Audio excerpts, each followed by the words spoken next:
In a lot of well projects, I see this question come up, and people are often confused.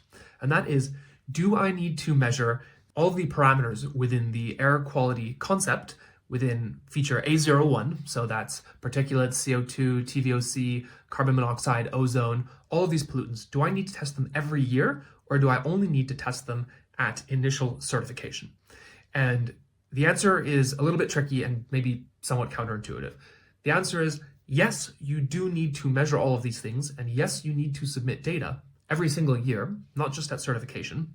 However, you do not necessarily need to meet the specific thresholds that you did at your initial certification. And this is feature A01 part 5, which is a precondition. It is a fixed requirement. Every year, all well building projects must take readings of these parameters within enough locations throughout the building, and they must be submitted to the IWBI. However, when they go into review, no one is going to look at those readings and say, oh, your PM 2.5 is a little bit high, we're taking away your certification. That is only going to happen at your recertification at the 3-year mark. So it's a little bit tricky. The short answer is you absolutely do need to measure these things. The best way to do that is with continuous monitoring and sensor data, so that you don't need to have somebody come into your building once a year and take a whole bunch of measurements using sort of more traditional performance testing method.